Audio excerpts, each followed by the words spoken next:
السلام علیکم عزیز طالبات. ڈپٹی نذیر احمد کا ناول توبۃ النصوح آپ کے سلیبس میں شامل ہے، اور قریباً ہفتہ پہلے میں نے آپ سے درخواست کی تھی کہ مہربانی فرمائیے وہ ناول پڑھ لیجئے. میں امید کرتی ہوں کہ آپ میں سے بہت ساری طالبات نے اب تک توبۃ النصوح پڑھ لیا ہوگا.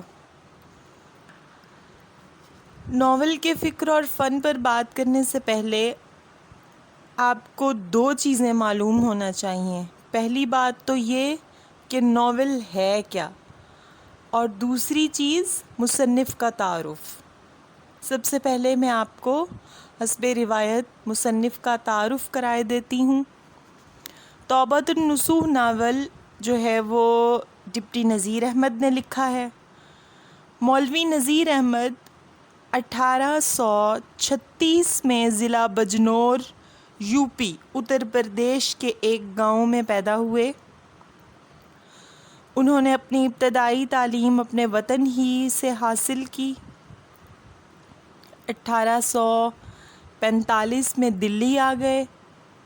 دلی کالج سے انہوں نے عربی، فلسفہ اور ریاضی کی تعلیم حاصل کی.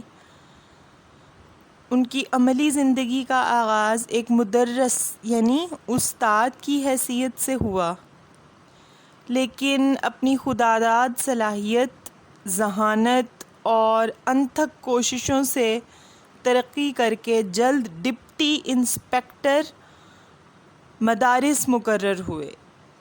اسی دوران انہوں نے اپنے شوق سے انگریزی زبان سیکھی اور اس میں اتنی استعداد پیدا کر لی کہ انڈین پینل کوڈ کا ترجمہ تعزیرات ہند کے نام سے کیا، جو بہت مقبول ہوا اور ڈپٹی نذیر احمد کی شہرت کی اصل وجہ بنا.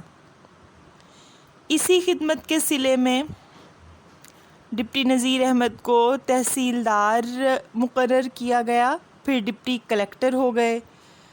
چنانچہ ڈپٹی نذیر احمد کے نام سے بھی جانے جاتے ہیں، یعنی ان کو ڈپٹی کہا جاتا ہے، ڈپٹی نذیر احمد. اصل نام تو ان کا مولوی نذیر احمد تھا نا. نظام دکن نے ان کے علم و کمال کی شہرت سن کر ان کی خدمات ریاست حیدرآباد میں منتقل کرا لیں. ملازمت سے فارغ ہونے کے بعد مولوی نذیر احمد نے بقیہ زندگی تصنیف و تالیف میں گزاری. علمی و ادبی خدمات کے صلے میں حکومت نے انہیں شمس العلماء کے خطاب سے بھی نوازا. مولوی نذیر احمد کے بارے میں دو اہم باتیں آپ کو بتانا چاہتی ہوں. ایک تو یہ کہ وہ سر سید احمد خان کی تحریک علی گڑھ کے سرگرم رکن رہے اور سر سید احمد خان کے ساتھی بھی رہے. سر سید احمد خان کی تقل پسندی اور سر سید کا جو نظریہ ہائے حیات تھا اسی کو آگے بڑھاتے ہوئے انہوں نے اپنی تصانیف لکھی، اور یہ جو توبۃ النصوح ناول ہے یہ بھی اسی سلسلے کی ایک کڑی ہے. دوسری اہم بات یہ کہ مولوی نذیر احمد کو اردو کے ارکان خمسہ میں شمار کیا جاتا ہے. اب آپ سوچیں گے کہ ارکان خمسہ کیا چیز ہیں. رکن کی جمع ارکان اور خمس سے نکلا ہے خمسہ، یعنی کہ 5. ارکان خمسہ کا کیا مطلب ہوا؟ اردو کے 5 اہم ارکان یہ کون کون سے ہیں؟ سر سید احمد خان، مولوی نذیر احمد، شبلی نعمانی اور مولانا الطاف حسین حالی، اور ایک صاحب رہ گئے، ان کا نام ابھی میرے ذہن میں آ رہا تھا. اچھا چلیے یاد آتا ہے تو میں آپ کو بتاتی ہوں. مولوی نذیر احمد، سر سید احمد خان، مولانا شبلی نعمانی، الطاف حسین حالی، اور 5واں نام پھر مجھے بھول گیا، یاد آتا ہے تو میں آپ کو بتا دیتی ہوں. بہرحال آپ یہ ضرور لکھیں گے کہ مولوی نذیر احمد کا شمار اردو کے ارکان خمسہ میں ہوتا ہے. یہ مولوی نذیر احمد کے بارے میں بڑی اہم بات ہے. سر سید احمد خان نے ادب کے ذریعے معاشرتی اصلاح کا جو سلسلہ شروع کیا تھا نا، ڈپٹی نذیر احمد کی تحریریں اس میں خاصی حد تک معاون ثابت ہوں۔ انہوں نے اردو ادب میں ناول کی صنف کو متعارف کرایا اور اپنے ناولوں کے ذریعے خواتین کی اصلاح کا بیڑا اٹھایا۔ ان کا پہلا ناول میرات العروس تھا، یعنی اردو کا پہلا ناول بھی میرات العروس تھا، ٹھیک ہے، جو 1869 میں شائع ہوا۔ یہی ناول اردو ناول کا نقطہ آغاز ثابت ہوا۔ ان کی دیگر تصانیف میں توبۃ النصوح، بنات الناش، ابن الوقت، فسانہ مبتلا، رویہ صادقہ اور ترجمہ قرآن مجید نہایت اہم ہیں۔ آپ لوگوں نے اپنے سال دوم کے سلیبس میں ایک سبق پڑھا ہوگا، اکبری کی حماقتیں، اور پڑھانے والے استاد نے آپ کو یقیناً بتایا ہوگا کہ یہ سبق اب اکبری کی حماقتیں مولوی نذیر احمد کے ناول میرات العروس سے اقتباس ہے۔ میں اس سبق کا ذکر یہاں صرف اس لیے کر رہی ہوں تاکہ آپ مولوی نذیر احمد کی ناول نگاری سے ذرا شناسا ہو جائیں اور آپ کو یاد آ جائے کہ آپ نے ان کی لکھی کوئی تحریر پہلے پڑھ رکھی ہے۔ اکبری کی حماقتیں میں کیا تھا؟ دراصل وہ اپنی ناول نگاری کے ذریعے سے عورت کی تربیت کر رہے تھے۔ اب عورت کی تربیت ناول کے ذریعے کیوں کی جا رہی تھی؟ آج آپ 2021 میں جہاں بیٹھے ہیں وہاں پہ عورت کی تعلیم اور تربیت ابھی تک ایک بہت بڑا مسئلہ ہے، خاص طور پہ عورت کی تعلیم، عورت کی اعلیٰ تعلیم پاکستان جیسی تھرڈ ورلڈ کنٹری میں ایک بہت بڑا مسئلہ ہے اس وقت بھی۔ تو آپ یہ سوچئے جس زمانے میں اردو ناول نگاری کا آغاز ہوا تب عورت کی تعلیم اور عورت کی اصلاح، اس کی تربیت کتنا بڑا معاملہ رہی ہوگی۔ اب سر سید احمد خان کی جو تحریک تھی، تحریک علی گڑھ، آپ سب لوگ جانتے ہیں کہ سر سید احمد خان نے اصلاح معاشرہ کے لیے بے شمار چیزیں لکھیں، اور ان کی تحریک کا مقصد ہی یہ تھا کہ ادب میں اصلاح کا پہلو لے کر آیا جائے اور ادب برائے مقصد تخلیق کیا جائے۔ اب ادب برائے مقصد میں سب سے اہم بات یہ ہے کہ ادب پڑھنے والا قاری اس لٹریچر سے، اس ادب پارے سے، فن پارے سے کیا سبق حاصل کرتا ہے، کیا اصلاحی پہلو تراشتا ہے جو اس کی زندگی کو بہتر سے بہترین کی طرف گامزن کر دے۔ اب ڈپٹی نذیر احمد جانتے تھے کہ خواتین کے لیے نہ تو باقاعدہ طور پہ کوئی مدرسے قائم کیے گئے ہیں اور نہ ہی اس زمانے میں خواتین کو عام طور پہ گھر سے باہر نکلنے کی اجازت ہوا کرتی تھی، اور مولوی نذیر احمد کو اس بات کا بھی بخوبی احساس ہے کہ ایک عورت جب عقل مند ہوگی، باشعور ہوگی، تو وہ اپنے پورے گھر بھر کی تربیت اس طرح کرے گی کہ جب وہ اپنے بچوں کا اور اپنے گھر کا نظام خوش اسلوبی سے چلا رہی ہے تو ظاہر ہے کہ اس کا شوہر بھی پورے اطمینان کے ساتھ گھر سے باہر اپنا کام کر رہا ہوگا کہ گھر پہ میری بیوی موجود ہے جو گھر اور میرے بچوں کو سنبھال لے گی، اور اس اطمینان سے وہ کام کرے گا تو ظاہر ہے کہ جب معاشرے کے سارے مرد اسی اطمینان سے گھر سے باہر نکل کر کام کرنے لگیں گے تو معاشرہ خود بخود ترقی کی راہ پر گامزن ہو جائے گا۔ اور ایک عورت جب خود باصلاحیت ہوگی، باشعور ہوگی، تعلیم یافتہ ہوگی تو وہ اپنے سب بچوں کی تعلیم اور تربیت پر توجہ دے گی، اپنے سب بچوں کی تربیت کو خاص طور پہ اپنی زندگی کا مقصد بنائے گی۔ نذیر احمد کے ناول جو ہیں وہ اسی نقطے کے گرد گھومتے ہیں۔ انہوں نے اپنے ناولوں میں اسی بات کی اہمیت اجاگر کرائی کہ ایک لڑکی میں جب سگڑاپا ہوگا، جس کو آپ سگڑ پن کہتے ہیں، اس میں جب شعور ہوگا تو، اور خاص طور پہ جب اس کے پاس علم ہوگا تو وہ اپنے گھر بھر کی تربیت کس طرح کر سکتی ہے۔ جن بچوں نے ناول پڑھا ہے انہیں پتہ ہوگا کہ توبۃ النصوح ناول اولاد کی تربیت کا مرکزی خیال لے کر ابھرا ہے۔ اس ناول کا پورا مرکزی خیال کیا ہے؟ اولاد کی تربیت۔ شروع سے لے کر آخر تک ناول اسی ایک نقطے کے گرد گھوم رہا ہے۔ اب تک تو بچوں میں نے آپ کو نا موٹا موٹا ایک تعارف کرایا ناول کا، ڈپٹی نذیر احمد کا، ڈپٹی نذیر احمد کی ناول نگاری کا۔ اب میں تھوڑا آپ کو مختصراً بتائے دیتی ہوں کہ ناول کیا ہے۔ آپ میں سے جن بچوں نے فرسٹ سیمیسٹر میں مجھ سے پڑھا ہے ان کو تو بہت وضاحت کے ساتھ میں نے ادبی اصطلاحات پڑھائی تھیں، جس میں ناول بھی شامل ہے، ادبی اصطلاحات بھی پڑھائی تھیں اور اصناف بھی بتائی تھیں۔ ناول انگریزی ادب سے اردو ادب میں آنے والی صنف سخن ہے، نثری ادب میں شمار ہوتا ہے۔ ناول ایک آدمی کی ایسی کہانی ہوتی ہے جو اس کے تمام تر حالات زندگی کا احاطہ کیے ہوئے ہوتی ہے، جس کو پڑھ کر ایک آدمی کی پوری زندگی کے حالات اور واقعات کھل کر سامنے آتے ہیں۔ اب تک اردو ادب میں سیاسی نوعیت کے ناول لکھے گئے، سماجی نوعیت کے، تاریخی نوعیت کے ناول لکھے گئے۔ اگر کسی نے ایک رائٹر ہیں نسیم حجازی، انہیں پڑھا ہو تو آپ کو پتہ چلے کہ تاریخی ناول کیسے ہوتے ہیں، جیسے محمد بن قاسم اور تلوار ٹوٹ گئی، آخری مارکا، یہ سب کیا ہے؟ تاریخی ناول ہیں۔ یا ان کا ایک بڑا مشہور ناول ہے نسیم حجازی کا خاک اور خون۔ اسی طرح جاسوسی ناول بھی لکھے گئے، اصلاحی ناول بھی لکھے گئے۔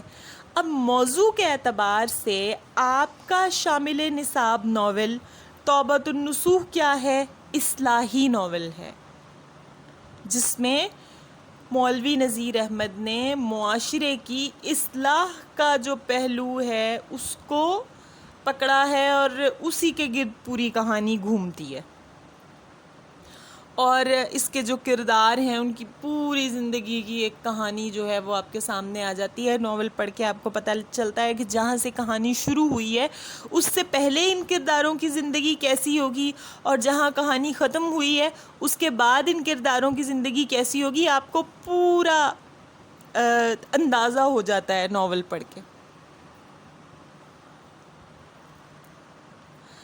اب بات کرتے ہیں ناول کی فکر کے حوالے سے یا ناول کے فن کے حوالے سے۔ بہت سارے سوالات مجھے موصول ہو رہے ہیں کہ بچوں کو جو ہے وہ مقدمہ سمجھ میں نہیں آ رہا اس ناول کا۔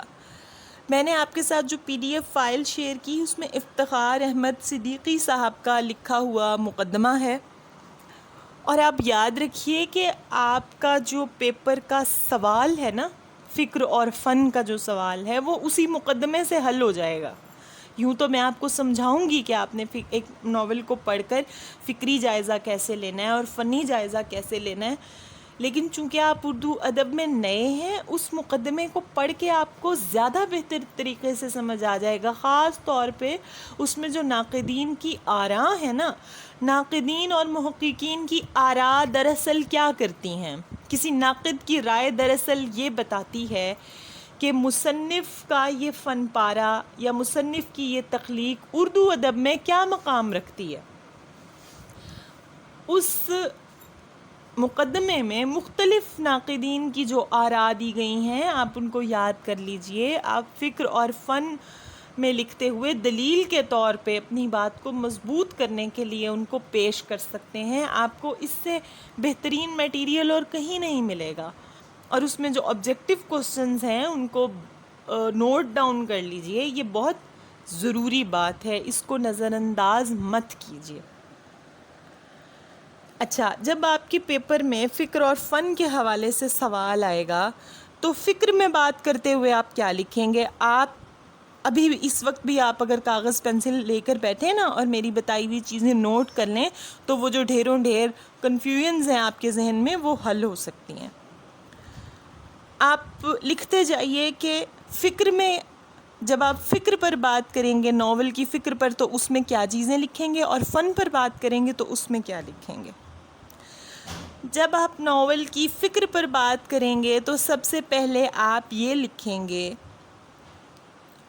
کہ ناول کا موضوع کیسا ہے۔ کیسا موضوع ہے؟ اصلاحی نوعیت کا۔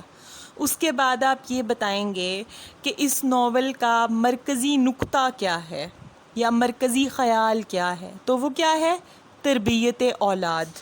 اس کے بعد آپ یہ بتائیں گے کہ اس ناول میں مصنف کا کیا نظریہ حیات کھل کر سامنے آتا ہے۔ تو مصنف کا کیا نظریہ حیات کھل کر سامنے آیا آپ کے خیال میں؟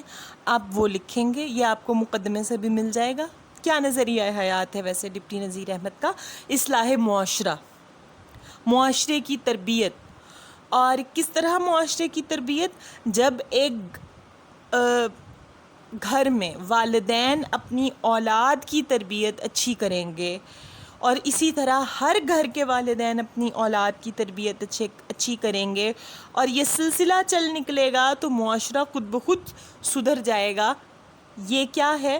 مصنف کا مرکزی نظریہ حیات، جس کے گرد ان کی ساری ناول نگاری گھومتی ہے۔ تو یہ کہاں لکھیں گے آپ؟ اس کو بھی مصنف کی فکر میں لکھیں گے، یا ناول نگاری کا فکری تجزیہ کرتے ہوئے اس کو بھی آپ لکھیں گے۔ اچھا، اب ناول کا جو پلاٹ ہے وہ فن میں آ جائے گا۔ فن میں آپ کیا چیزیں لکھیں گے اپنے پاس نوٹ کر لیجئے۔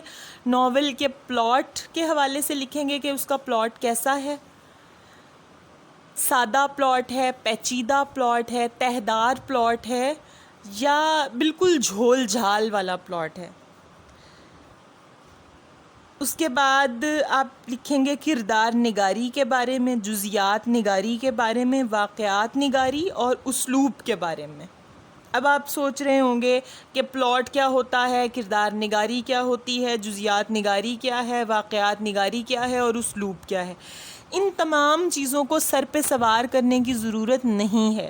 میں نے ایک دم آپ کے سامنے 4-5 اجزاء کے نام اس لیے لکھ دیے تاکہ آپ کم از کم ہیڈنگز بنا لیں اپنے نوٹس میں کہ آپ کو فن میں کیا کچھ لکھنا ہے۔ کیا لکھنا ہے آپ کو؟ سب سے پہلے اس ناول کا پلاٹ کہ وہ کیسا ہے، اس کی کردار نگاری، اس کی جزیات نگاری، واقعات نگاری، اسلوب یا زبان و بیان۔ اچھا، اب جب کسی ناول کا پلاٹ ایسا ہو کہ ناول کو جب آپ پڑھ رہے ہوں، درمیان سے آپ پڑھیں، شروع سے آپ نے پڑھنا شروع کیا، 10-12 صفحے پڑھے، اس کے بعد درمیان سے 3-4 صفحے چھوڑ کے آپ نے ناول پڑھنا شروع کیا، تو آپ کو ناول کی کہانی سمجھ آ رہی ہے۔ آپ کو وہ جو مناظر آپ نے درمیان میں نہیں پڑھے، ان کی وجہ سے آپ کی کہانی کا تسلسل نہیں ٹوٹا، اور اس کے بعد آپ نے 4-5 صفحے چھوڑ کر پھر آگے سے کہانی پڑھی تو آپ کو پھر کہانی سمجھ آنے لگ گئی۔ اس کا مطلب یہ ہے کہ ناول کا پلاٹ اچھا نہیں ہے، بڑا سادہ پلاٹ ہے، عام سا پلاٹ ہے۔ آپ کہیں سے بھی کہانی بیچ میں سے پڑھنا، آپ کو ایک دفعہ پتہ چل جائے کہ دراصل یہ کہانی کس طرح کی ہے، اور آپ پھر کچھ صفحے چھوڑ کر پورے ناول کو پڑھ لیں اور آپ کو پوری کہانی سمجھ میں آ جائے، تو اس کا مطلب یہ ہے کہ ناول کا پلاٹ بہت ہی سادہ ہے، ناول کے پلاٹ میں جھول ہے، اور یہ کوئی بہت اعلیٰ اور عرفہ قسم کا پلاٹ نہیں ہے۔ آپ کو آسان لفظوں میں یوں سمجھاتی ہوں کہ اگر آپ کوئی ڈرامہ دیکھ رہے ہوں، ابتدائی 2 اقساط آپ نے دیکھ لیں، یا پہلی قسط دیکھنے کے بعد آپ دوسری قسط نہ دیکھیں، تیسری دیکھ لیں، تیسری دیکھنے کے بعد چوتھی نہ دیکھیں، 5ویں قسط دیکھ لیں، اس کے بعد آپ نے 4-5 قسطیں نہیں دیکھیں، آپ نے فرض کر لیجئے کہ 11ویں قسط دیکھ لی، اور اسی طرح آپ نے وہ پورا ڈرامہ مکمل کر لیا اور آپ کو پوری کہانی سمجھ میں آ گئی، تو اس کا مطلب یہ ہے کہ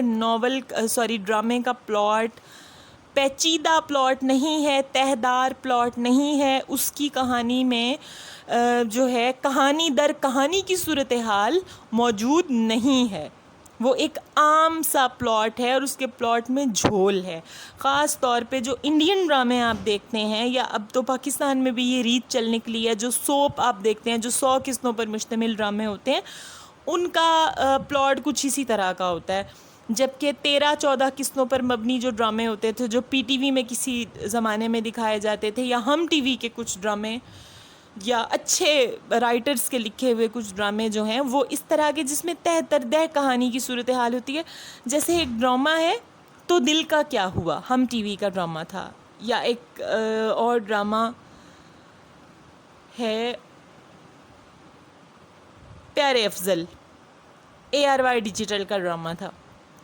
اگر آپ ان ڈراموں کی درمیان سے کچھ قسطیں چھوڑ دیں تو آپ کو پوری طرح کہانی سمجھ میں نہیں آئے گی.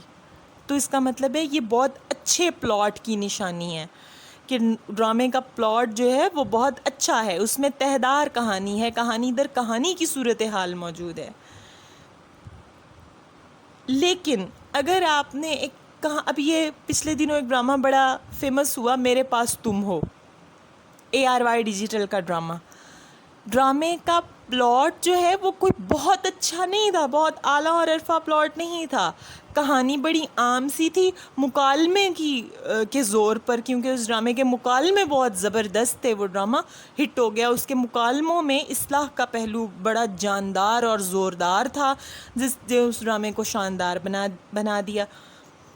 میں امید کرتی ہوں کہ ڈرامے کی مثال سے آپ کو ناول سمجھ میں آیا ہوگا، ناول کا پلاٹ سمجھ میں آیا ہوگا، کیونکہ آپ میں سے بیشتر بچوں نے ڈرامے زیادہ دیکھے ہوں گے، ناول کم پڑھے ہوں گے.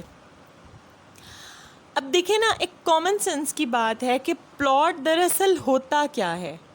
آپ یوں دیکھیں کہ کوئی آدمی کہتا ہے کہ میں نے ایک پلاٹ خریدا، تو وہ پلاٹ خریدنے کے بعد اس پر گھر بنانے سے پہلے سب سے بڑا اور اہم کام کیا کرے گا؟ وہ اپنے گھر کے نقشے کے مطابق اس پلاٹ پر بنیاد قائم کرے گا کہ اس میں کتنے کمرے ہوں گے، کہاں پہ لاؤنج بنے گا، کہاں کچن بنے گا، وغیرہ وغیرہ. ایسا ہی ہوتا ہے نا، آپ لوگوں نے عام زندگی میں دیکھا ہوگا. بالکل اسی طرح بچوں، جب ایک ناول نگار یا ایک ڈرامہ رائٹر، ابھی ہم ناول کی بات کر رہے ہیں، ڈرامے کا ذکر میں ساتھ ساتھ اس لیے کر رہی ہوں کہ آپ کو بات آسانی سے سمجھ آ جائے. اور یوں بھی ناول اور ڈرامے کا جو پلاٹ ہے وہ تقریباً ایک جیسا ہوا کرتا ہے. اسی طرح جب کوئی کہانی کار ناول لکھنے بیٹھتا ہے تو لکھاری سب سے پہلے یہ طے کرتا ہے کہ اس ناول کا پلاٹ کیسا ہوگا. یعنی ڈپٹی نذیر احمد جب لکھنے بیٹھے ہوں گے تو انہوں نے سوچا ہوگا کہ یہ اتنے حصوں پر مشتمل ہوگا، جو آپ نے ناول پڑھا 12 فصلوں پر مشتمل ہے، فصل اول، فصل دوم، اور اسی طرح 12 فصلیں اس کی ناول کی موجود ہیں غالباً. تو پھر انہوں نے یہ طے کیا ہوگا کہ ان 12 فصلوں میں نے کہانی کو کس طرح پھیلانا ہے، کہانی کہاں سے، کہانی میں ٹوسٹ آئے گا، کہانی میں نیا موڑ آئے گا. پھر ناول میں 3 اہم چیزیں اور ہوتی ہیں: ابتدا، وسط اور اختتام. اچھا پلاٹ کیا ہوتا ہے کہ جو ابتدا سے لے کر وسط تک کہانی کو اونچائی کی طرف لے جائے، یعنی پڑھنے والے کے جذبات اس طرح کے ہو جائیں کہ وہ کہانی پڑھے بغیر رہ نہ سکے. وسط کو آپ کلائمیکس بھی کہہ سکتے ہیں، آپ اس کو لکھ بھی سکتے ہیں کہ ابتدا، وسط اور اختتام، ابتدا، کلائمیکس اور اختتام. اچھا، پھر جو اختتام کی طرف جانے والی صورتحال ہے نا، اس کو اچھا پلاٹ جو ہوتا ہے اس میں یہ پتہ نہیں چلتا کہ آخر میں کیا ہوگا. یہ بھی ایک اچھے کہانی کار کی خاصیت ہوتی ہے. اب آپ کو یقیناً پتہ چل گیا ہوگا کہ پلاٹ کیا ہوتا ہے، اور کسی ناول نگاری کے پلاٹ پر بات کرتے ہوئے آپ کو کن چیزوں کو مد نظر رکھنا ہوتا ہے. اور آپ کو ناول پڑھنے والے بچوں کو یہ بھی پتہ چل گیا ہوگا کہ اس ناول کا پلاٹ نہ تو تہدار ہے، نہ ہی پیچیدہ پلاٹ ہے.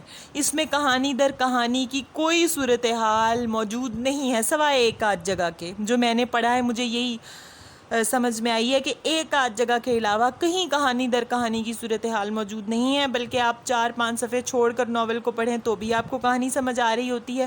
پھر 10-12 صفحے چھوڑ کر پڑھنا شروع کر دیں، غور کریں تو آپ کو پھر کہانی سمجھ آنا شروع ہو جاتی ہے. تو یہ ایک عام سادہ سا پلاٹ ہے، اور پلاٹ میں اچھا خاصا جھول ہے. آپ فکری تجزیہ کرتے ہوئے، پلاٹ کے بارے میں بات کرتے ہوئے یہی لکھیں گے.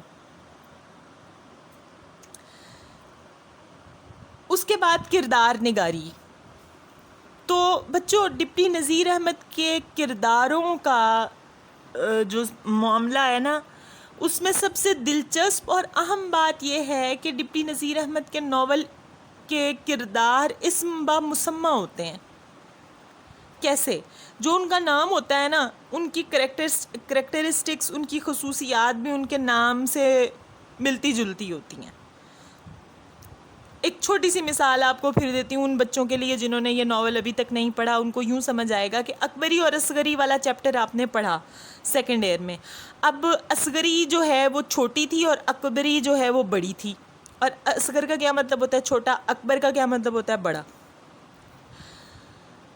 ان کے جو کریکٹرز ہیں نا وہ اسم با مسمہ ہوتے ہیں، ان کے جو نام ہے یہ بھی آپ فکر یا فن لکھتے ہوئے، فن بلکہ لکھتے ہوئے آپ یہ بات لکھیں گے کہ اسم با مسمہ کردار آپ کو اس ناول میں بھی یقیناً ملے ہوں گے، اور یہ آپ کی ایک چھوٹی سی اسائنمنٹ ہے کہ آپ بتائیں گے کہ اس ناول میں آپ کو اسم با مسمہ کردار کون سے ملے، کہ کون سے کردار ایسے تھے کہ جن کی خصوصیات ان کے ناموں کے پر بالکل صادق آتی تھی۔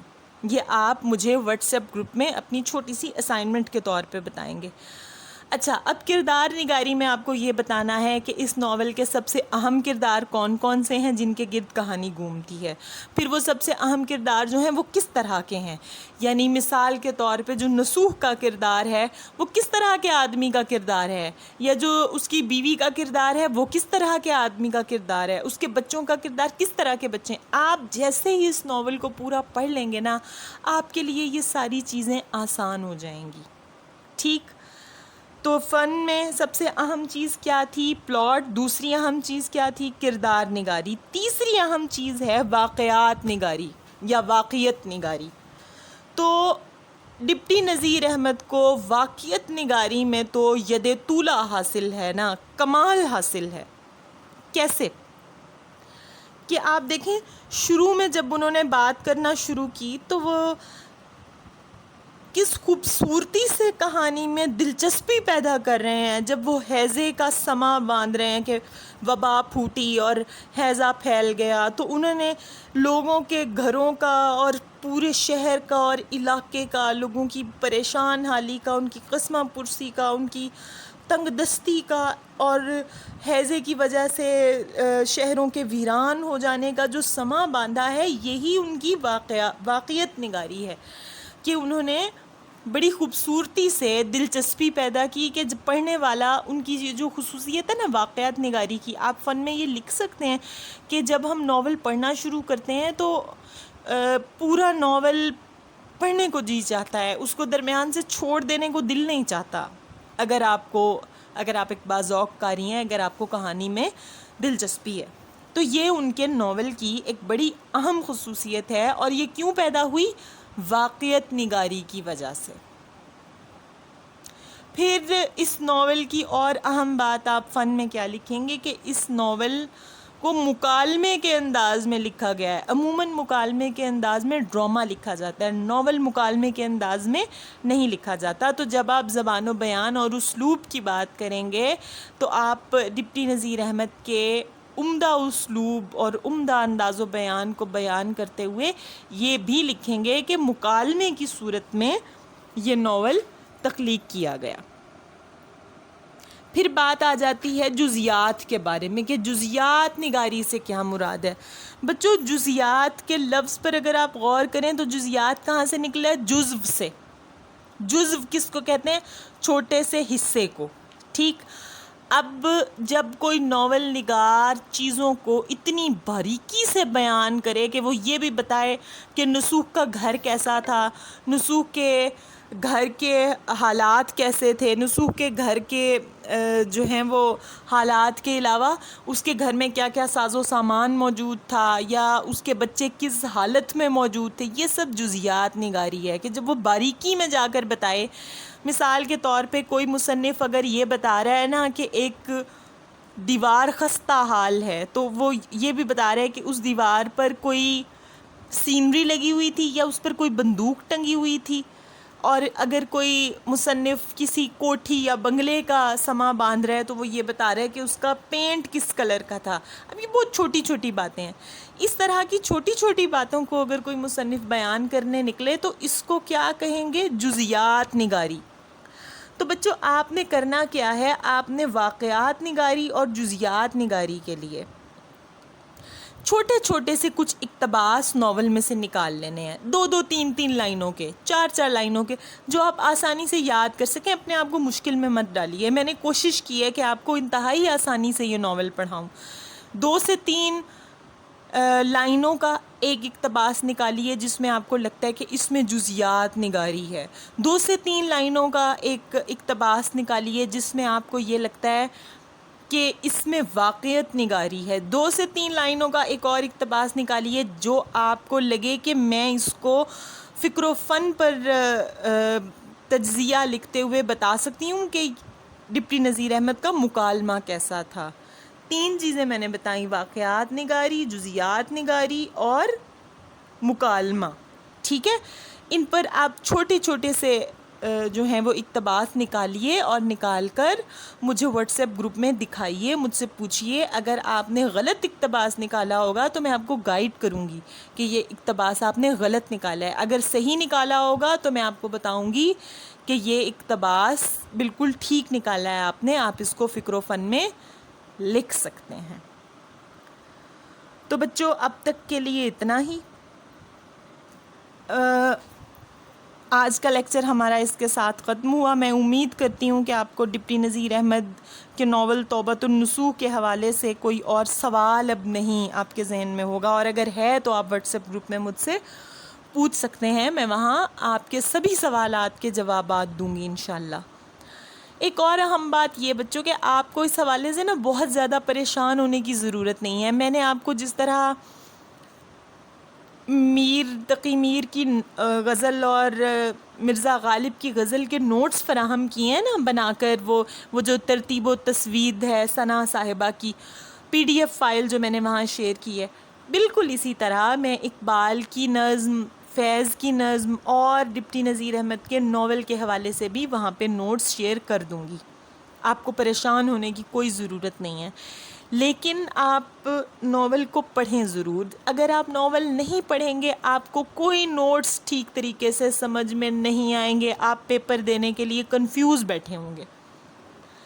فکر و فن کے حوالے سے بات مکمل ہوئی اور اس کے ساتھ ہی ہمارا مڈ ٹرم کا سلیبس مکمل ہوا الحمدللہ. آج ہم نے اپنا مڈ ٹرم کا دوسرے سیمسٹر مڈ ٹرم کا سلیبس مکمل کر لیا. ڈپٹی نذیر احمد کے ناول نگاری کے فکر و فن پر بات کر لی، ان کا تعارف ہم نے دیکھ لیا. اب آپ کا اس ضمن میں جو بھی سوال ہو وہ واٹس ایپ گروپ میں 2-3 دن کے اندر آپ پوچھ لیں تو میں جواب دے دوں گی. اس کے بعد میں آپ کا اور میرا ساتھ جو ہے وہ ختم ہو جائے گا. میں آپ کو یہ بھی بتانا چاہتی ہوں کہ آج کے لیکچر کے ساتھ آپ کا اور میرا ساتھ ختم ہوا. 31 مئی 2021 تک آپ مجھ سے واٹس ایپ گروپ میں جتنے سوالات پوچھیں گے میں ان کے جواب آپ کو ضرور دوں گی. اور 31 مئی سے میری جاب آپ کے کالج میں ختم ہوئی. تو اس کا مطلب یہ نہیں ہے کہ آپ کی آن لائن کلاسز کا سلسلہ تعطل کا شکار ہو جائے گا. آپ کی کلاسز ہوتی رہیں گی. کوئی اور استاد کسی اور طریقے سے کسی اور انداز میں آپ کو آگے پڑھائیں گے. لیکن مڈ ٹرم کا سلیبس ویسے آپ کا آج مکمل ہوا. میں امید کرتی ہوں کہ یہ جو لیکچرز ہم نے یوٹیوب پہ اپلوڈ کیے یہ آپ نے سنے ہوں گے، آپ کی سمجھ میں چیزیں آئی ہوں گی. اور میں کوشش کروں گی کہ ان کی آڈیوز جو ہیں وہ گروپ میں شیئر کر دوں تاکہ وہ بچے جن کے پاس موبائل ڈیٹا کی سہولت موجود نہیں ہے وہ کم از کم واٹس ایپ پر، جو یوٹیوب کھول کر لیکچر نہیں سن سکتے، وہ واٹس ایپ پر آڈیو کی صورت میں ریکارڈنگ سن لیں. تو مجھے دعاؤں میں یاد رکھیے گا. آج آخری لیکچر کے ساتھ حافظہ ماریہ اسلم آپ سے اجازت چاہتی ہے. اللہ حافظ و ناصر.